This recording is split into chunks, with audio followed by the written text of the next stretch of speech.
Hi everyone, आइए आज के इस वीडियो में हम क्लास 9th के केमिस्ट्री भारतीय 1 बुक का चैप्टर नंबर 1 हमारे परिवेश के पदार्थ, इस चैप्टर से रिलेटेड अति लघु उत्तरीय क्वेश्चंस आज की इस वीडियो में कंप्लीट करने वाले हैं। ओके, तो चलिए शुरू करते हैं और एक एक क्वेश्चंस को यहाँ पे हम समझते हैं। ओके, तो पहला क्वेश्चन हमारा है, वह चीज़ क्या कहलाता है जो स्थान घेरती है तथा जिसमें द्रव्यमान होता है। ओके, तो वह आपका कहलाता है पदार्थ। ओके, वह क्या कहलाता है? पदार्थ यानी सब्सटेंस कहलाता है। ठीक है, नेक्स्ट है द्रव्य क्या है यानी लिक्विड क्या है? तो पदार्थ का वह रूप जिसकी एक निश्चित संरचना हो एवं जिसके स्पष्ट गुण हो उसे ही द्रव्य कहा जाता है यानी द्रव्य कहलाता है। ठीक है, नेक्स्ट है, क्या चीज़ एक द्रव्य है?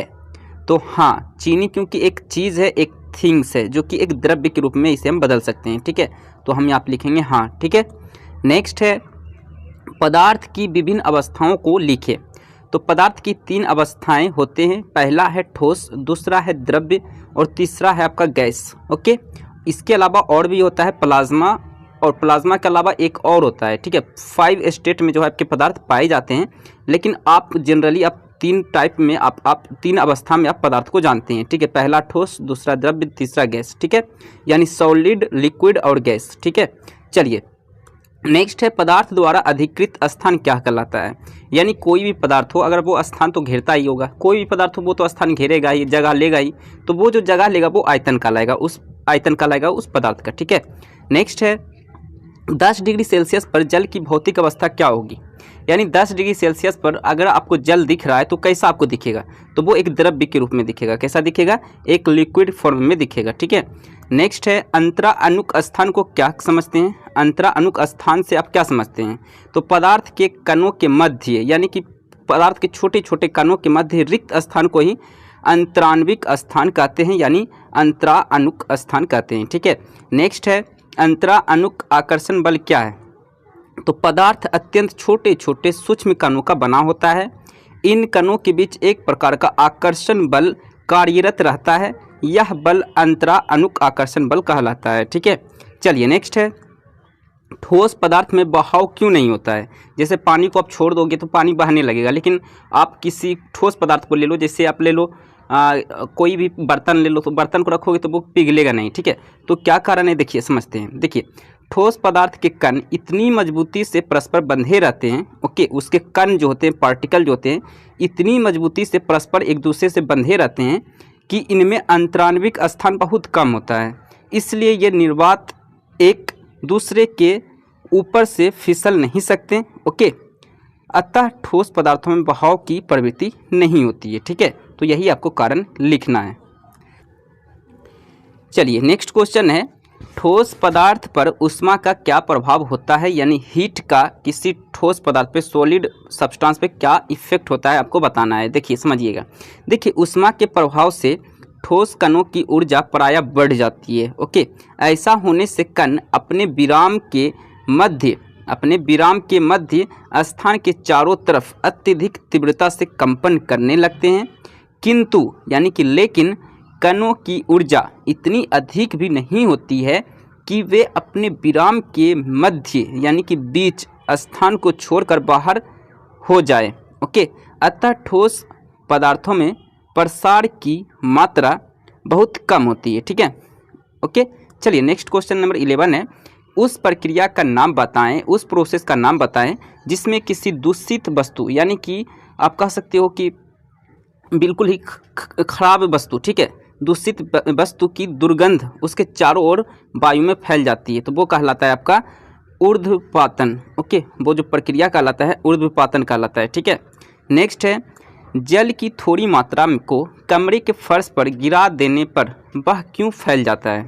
ओके, देखिए, क्योंकि जल एक द्रव्य है, द्रव्य पदार्थों में बहने की प्रवृत्ति पाई जाती है, इसी कारण जल की थोड़ी मात्रा को कमरे के फर्श पर गिरा देने से वह फैल जाती है। ठीक है, चलिए नेक्स्ट क्वेश्चन देखते हैं। क्वेश्चन नंबर 13, 10 डिग्री सेल्सियस और 25 डिग्री सेल्सियस में किस ताप पर जल का वाष्पन अधिक होगा? ओके, आपको बताना है। देखिए, जितना ज़्यादा सेल्सियस होगा, ओके, उसका वाष्पन सबसे उतना ही ज़्यादा होगा, यानी वो वाष्प आप सिंपल सी बात आप जानते होंगे कि पानी को आप जितना खौलाओगे वो वाष्प के रूप में उतना ही वो जो है वायुमंडल में क्या होगा, उड़ जाएगा, ठीक है। यानी कि जिसका ज़्यादा रहेगा टेम्परेचर उसका वाष्प क्या होगा, सबसे अधिक बनेगा, ठीक है। तो 25 डिग्री जो है 10 डिग्री से ज़्यादा है, इसीलिए 25 डिग्री का पर जल का वाष्प अधिक होगा, ठीक है। ओके, चलिए नेक्स्ट।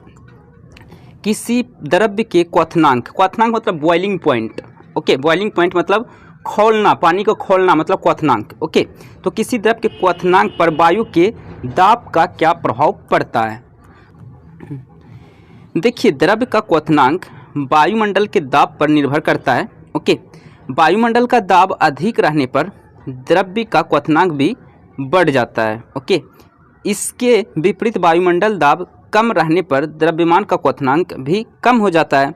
जब हम वायु के ऊपर जाते हैं तो वायुमंडल का क्वथनांक कम होने लगता है, जिससे द्रव्य का क्वथनांक भी कम हो जाता है। जैसे आप पहाड़ पे चले जाओगे ना, तो वहाँ पे आप खाना बहुत ही जल्दी बना लोगे, क्योंकि वहाँ पे जो है आपका दाब, वायुमंडलीय दाब बहुत कम होता है, इसलिए किसी भी चीज़ का क्वथनांक क्या हो जाएगा, कम हो जाएगा, ओके।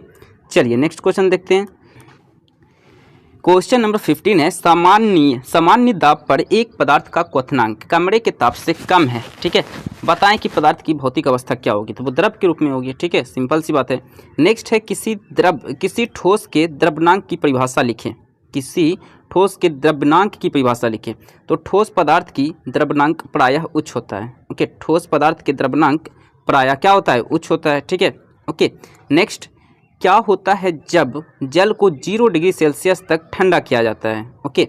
तो जल को 0 डिग्री सेल्सियस तक ठंडा किया जाएगा तो वो एक बर्फ़ का रूप ले लेगा, ठीक है, यानी कि बर्फ़ के रूप का धारण कर लेगा, ठीक है। नेक्स्ट है, गैस को ठंडा करने पर क्या होता है। तो गैस को ठंडा करने पर उसके कणों की ऊर्जा कम हो जाती है, ओके, जिससे कणों का गमन धीमा हो जाता है, ओके, और वे एक दूसरे के बहुत ही निकट यानी नज़दीक आ जाते हैं, ठीक है।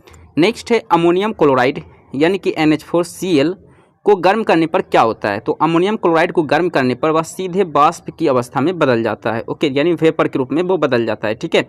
नेक्स्ट है, पदार्थ की चतुर्थ अवस्था को क्या कहते हैं। देखिए, अभी मैंने आपको बताया था कि पदार्थ अभी आपको पढ़ना है 3 अवस्था, ठोस, द्रव्य, गैस, लेकिन चौथा अवस्था होता है प्लाज्मा। एक और होता है पांचवा अवस्था, वो आपको नहीं पढ़ना है, ठीक है। तो पदार्थ की चतुर्थ अवस्था, चौथा अवस्था जो होता है वो प्लाज्मा कहलाता है, ठीक है। तो प्लाज्मा हो जाएगा इसका राइट आंसर, ठीक है। नेक्स्ट है, क्या कारण है कि गैसों को संपीड़ित किया जा सकता है किंतु द्रव्य को नहीं, ओके। आइए समझते हैं। देखिए, गैसों के अपेक्षा द्रव्य में अंतराणविक स्थान बहुत कम होता है, ठीक है। यही कारण है कि गैसों को संपीड़ित तो किया जा सकता है किंतु द्रव्य को नहीं, ठीक है। चलिए नेक्स्ट है, उस गैस का नाम बताएं जिसकी आपूर्ति अस्पतालों में द्रव के रूप में की जाती है। तो वो है oxygen gas, okay, oxygen gas, okay.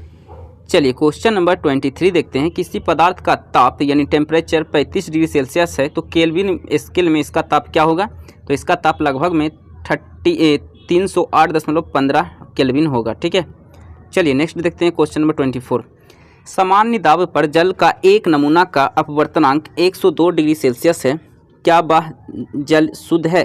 तो नहीं, बिल्कुल भी नहीं, ठीक है। चलिए नेक्स्ट है, उबलते हुए जल की तुलना में उसका भाप अधिक जलन पैदा करता है, क्यों। क्योंकि अधिक ताप होता है, ओके, उसके भाप में, वेपर में अधिक ताप होता है, ये ताप के अधिक होने के कारण, ठीक है। नेक्स्ट है, क्या अमोनियम की गैसीय अवस्था को वाष्प कहा जा सकता है। तो बिल्कुल नहीं कहा जा सकता है, ठीक है। नेक्स्ट है, एक ऐसे सामान्य पदार्थ का नाम लिखें जिससे गर्म या ठंडा करने पर उसकी अवस्था में परिवर्तित हो जाता है। तो वो है जल, ठीक है। नेक्स्ट है, एल्कोहल और ईथर में किसका वाष्पन तीव्रता से होगा। तो ईथर का होगा, ठीक है। नेक्स्ट है, पदार्थ द्वारा अधिकृत स्थान क्या कहलाता है, ओके। तो पदार्थ द्वारा अधिकृत स्थान उसका आयतन कहलाता है। नेक्स्ट है, क्या पदार्थ के ठोस रूप में भी उसके कण गतिमान रहते हैं। तो हाँ, पदार्थ के ठोस रूप में भी उसके कण जो है, उसके पार्टिकल जो है गतिमान रहते हैं यानी गति करते हैं, ठीक है। नेक्स्ट है, गैस के दाब से आप क्या समझते हैं। तो बर्तन की दीवारों की प्रति इकाई क्षेत्रफल पर गैसों के कणों द्वारा आरोपित बल गैस का दाब कहलाता है, ओके। तो यही आपका हो गया गैस के दाब, ओके। तो आज की इस वीडियो में हमने भारतीय वन बुक का क्लास 9th का चैप्टर नंबर 1 का हमने अति लघु उत्तरीय क्वेश्चंस कंप्लीट किया है। ओके, तो इसी तरह हम लोग और भी चैप्टर वाइज हम लोग सभी टाइप्स के क्वेश्चंस कंप्लीट करेंगे। ओके, तो आज के लिए इतना ही रहने देते हैं। वीडियो को लाइक करें, चैनल पर नहीं हो तो सब्सक्राइब करें और इस वीडियो को शेयर करें। मिलते हैं नेक्स्ट वीडियो में। आज के लिए इतना ही। सो